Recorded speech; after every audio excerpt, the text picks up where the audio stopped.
All right, how's everybody doing? Welcome to my channel. This is You Too Can Be Great. I'm gonna do the Real Housewives Potomac in Salt Lake City today. I'm already running out of breath. I couldn't do marriage boot camp because I was too tired, okay? So I couldn't do that one, but I'm gonna get through this one. So we begin,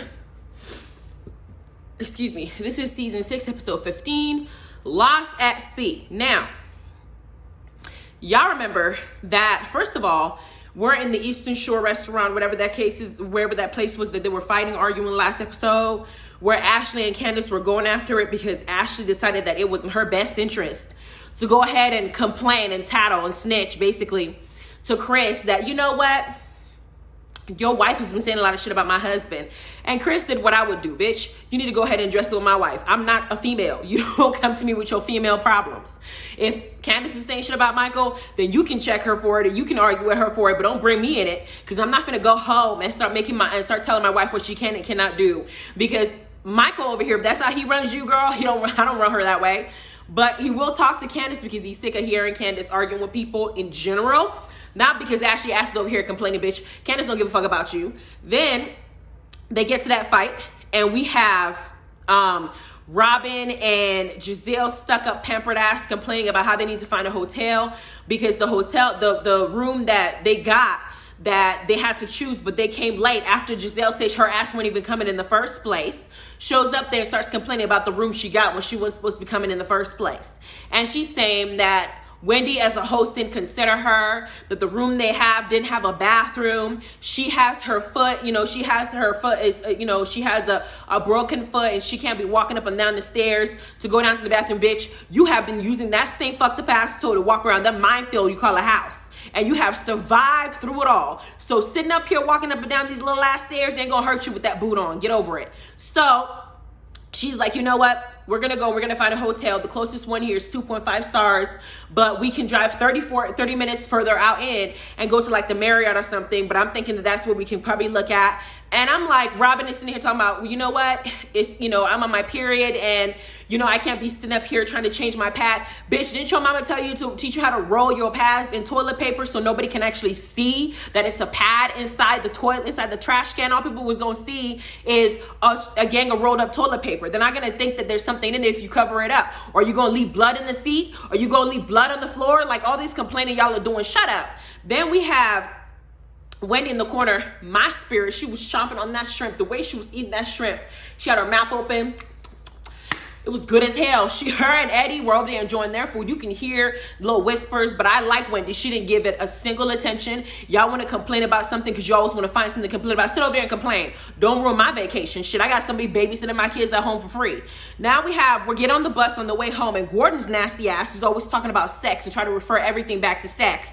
Decides to say that he was going to go home and get some ass. And I'm looking at him like, I cannot picture Mia and Gordon doing anything remotely sexual. It is disgusting. I can't picture it. It's not something I'm interested in even picturing in my head. I don't want to hear about you doing nothing, Gordon. Sit your little ass down and stop trying to talk about sex. It don't matter if you're drunk or sober. You still talk like this.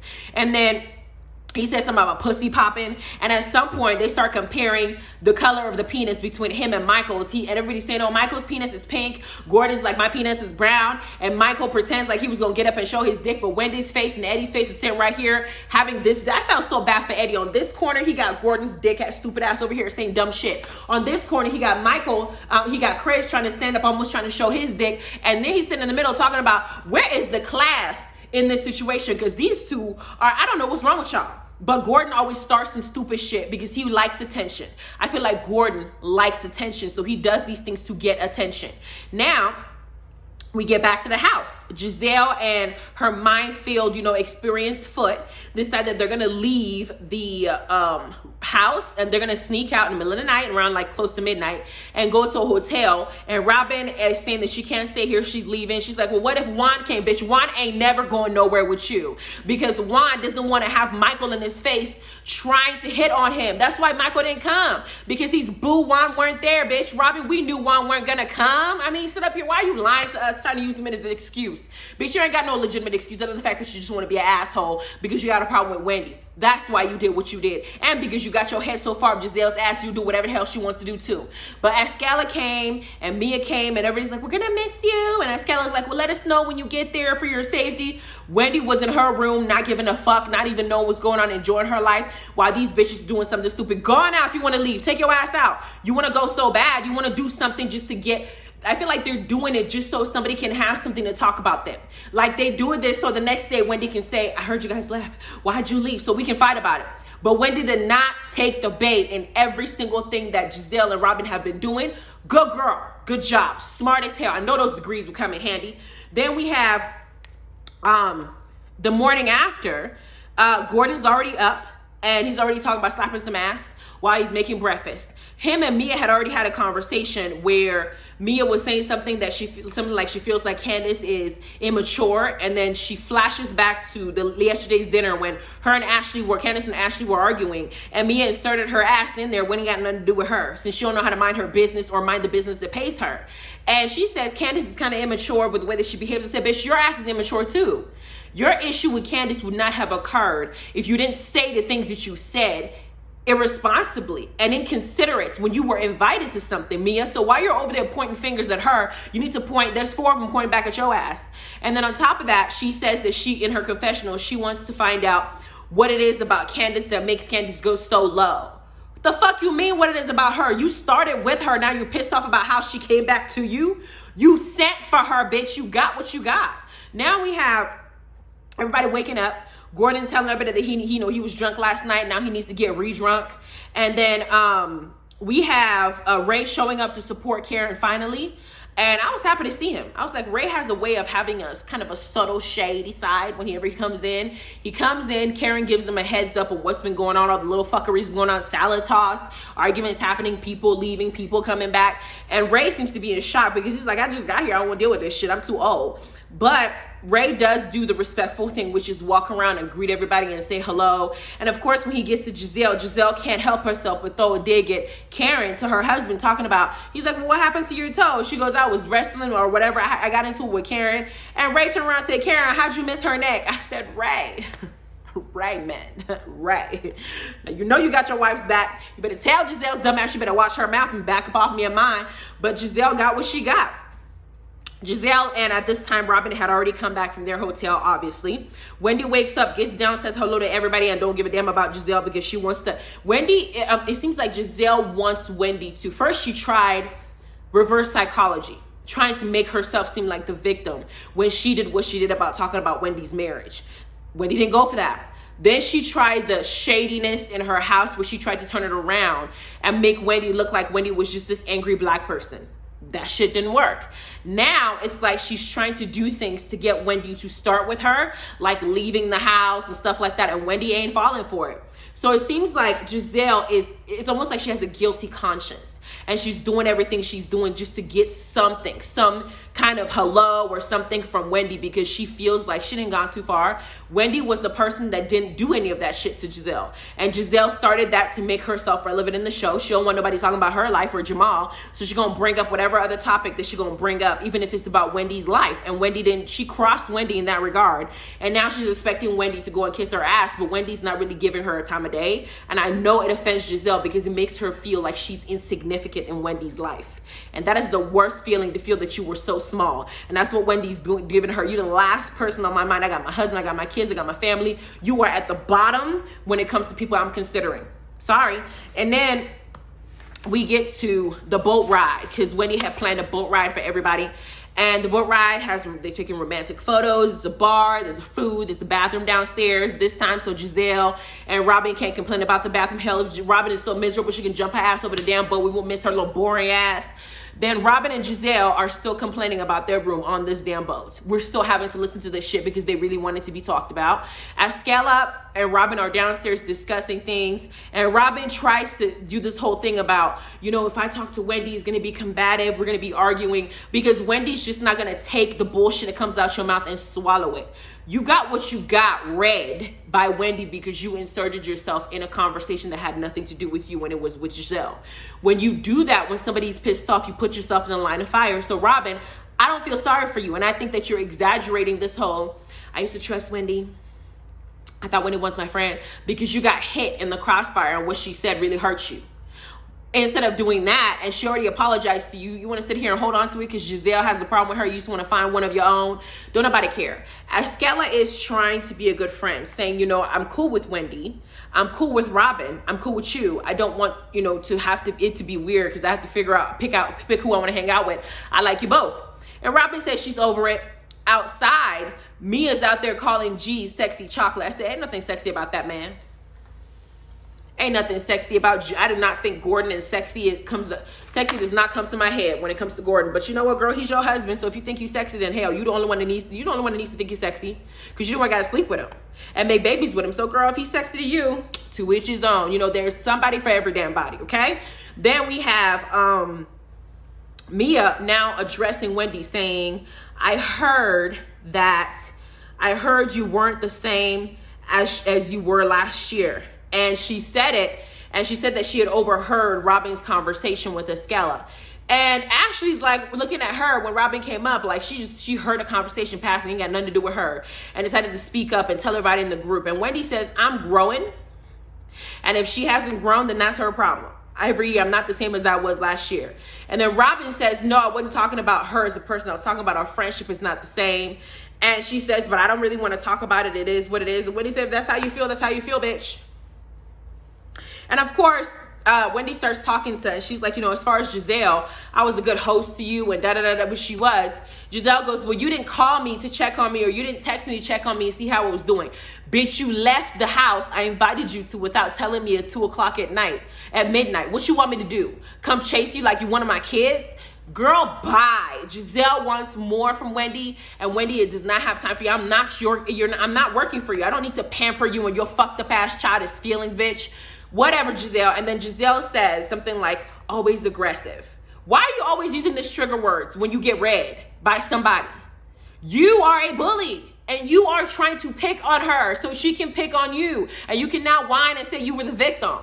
Bye, bitch. So Wendy just looked at her and said, you are always a bully, so I don't want to even talk to you. Don't even try it with me. So up here trying to call me aggressive when your ass decided to be stupid and do childish shit. Bye.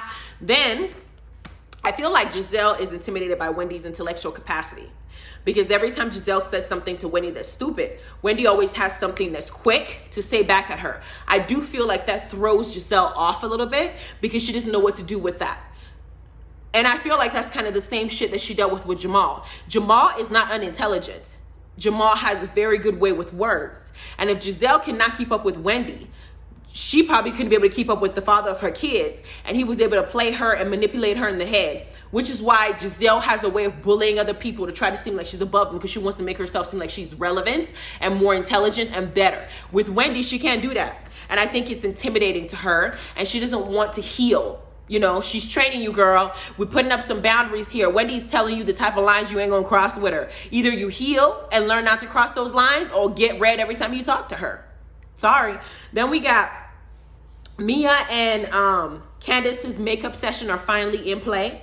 Now, Mia decides to start off with Candace by saying that she's apologizing to her for her part in it. And Candace finally opens up now that she got the apology, which is what I've been expecting Mia to do for the past, what is this episode? We're in episode 15. I've been expecting her to do this shit episodes ago. And Candace opens up and says, finally, you know, I was pissed off that she even went up to her mom and even said that shit. I was asking about Candace's husband's finances. I thought that was rude and shady as hell. Ain't no reason you need to know. But Candace did express the other part of my anger, where she said, I worked hard for this. You know, this is something I worked for. It's new to me. I'm becoming my own entrepreneur. I'm trying to find myself. I'm doing something that I love and enjoy that matters to me. I don't know if I'm doing it right.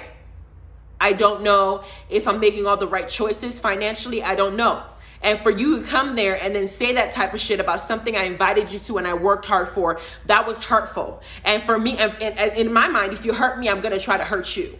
Now, Mia decides to finally hear her out and see that this is something that really, really offended her deeply.